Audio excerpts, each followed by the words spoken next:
Fast, focused, and fearless. Here's everything you need to know as you jumpstart your day. I'm Pauline Verzosa. Senator Win Gatchalian opposed National Security Advisor Eduardo Año's statement that POGOs are not considered as national security threat. In an interview with 1PH sa Totoo Lang, Gatchalian sided with Defense Secretary Gibo Teodoro and agreed that POGOs are a threat to our national security.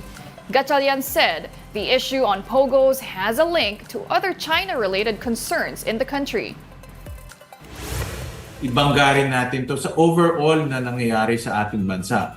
Alam rin naman natin na meron tayong issue sa West Philippine Sea. No? So, importante na i-analyze natin mabuti at pag-isipan natin na mas malaliman itong nangyayari sa POGO, sa West Philippine Sea at ngayon meron mga nadidiscovering mga military uniform. Gatchalian reminded local governments to be wary of the sudden presence of foreign workers in their area. He also renewed his criticisms against PAGCOR amid the recent POGO raids. He said the agency failed to regulate POGOs because of its operation duties. In PAGCOR, talagang nila ito, responsibilidad nila ito. Importante na nagre-regulate sila. Ang nangyari kasi ngayon, yung PAGCOR, dual personality, may operation at may regulation. Dahil dito sa conflict of interest, PAGCOR Chairman and CEO Alejandro Tenco weighs in on proposals to ban POGOs. Here's an excerpt from his interview on Storycon. Una-una, reaction siguro dun sa there been calls to have POGOs scrapped altogether. I understand that PAGCOR also has some concerns over that proposal. Sa una lang, gusto ko lang sabihin na hindi na ako'y susunod sa mga magiging desisyon ng Pangulo o ng Kongreso tungkol dito sa mga proposal na to.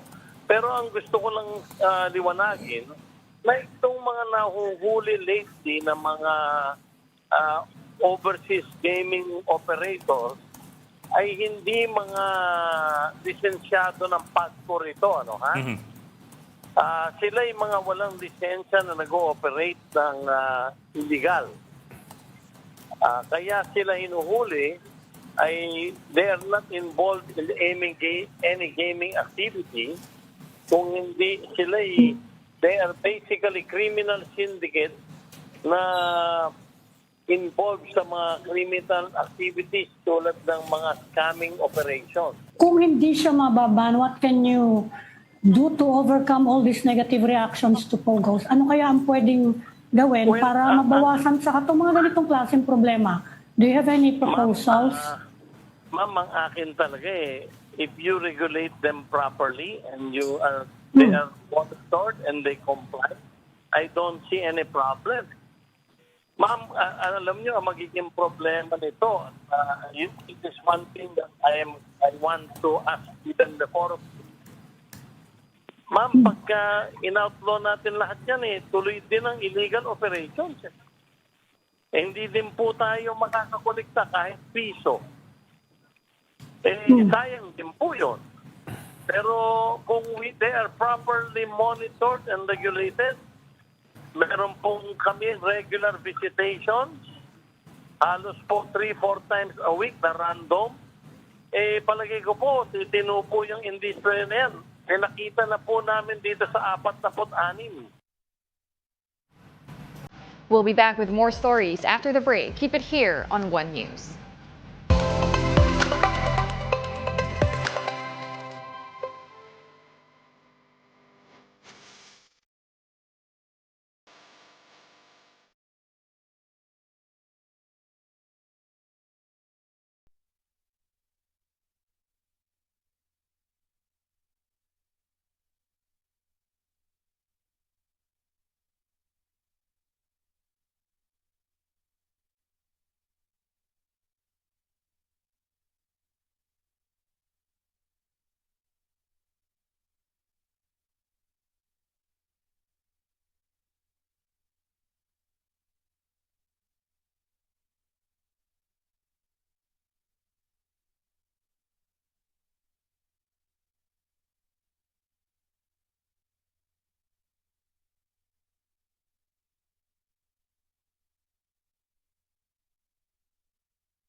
You're still watching One News Now. I'm Pauline Verzosa. Let's now take a quick look at today's other headlines. Another word war has erupted between certain members of the House of Representatives and the Senate. According to the Philippine Star, it started with the so-called Young Guns describing the funding gap for the new Senate building as wasteful spending. This prompted Senate Minority Leader Coco Pimentel to tell the group of congressmen to first clean up their own backyard. And Business World reports that the Bangko Sentral ng Pilipinas will probably cut its policy rate after the U.S. Federal Reserve. Finance Secretary Ralph Recto says he does not think the central bank will cut rates ahead of the Fed.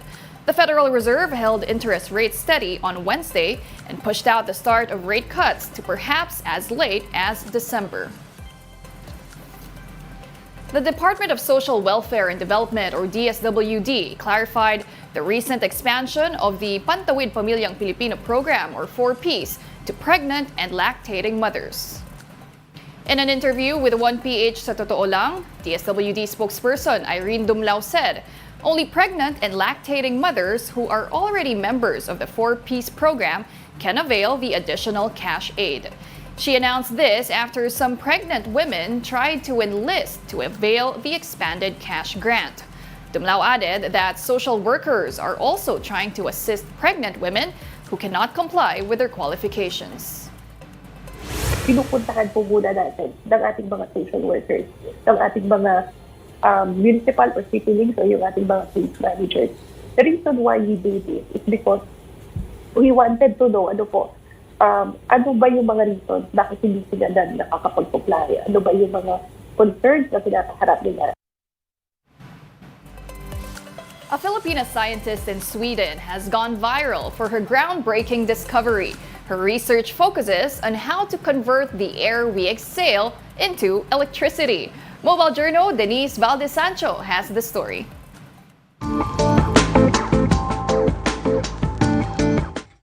Air turned to electricity. Yan ang goal ng isang Pinay scientist sa Finland. Viral ang 3-minute thesis presentation ng 29-year-old PhD student na si Princess Kabotahe. Para ito sa isang kompetisyon sa Finland. Good afternoon, everyone. I want you all to take a deep breath. Now exhale.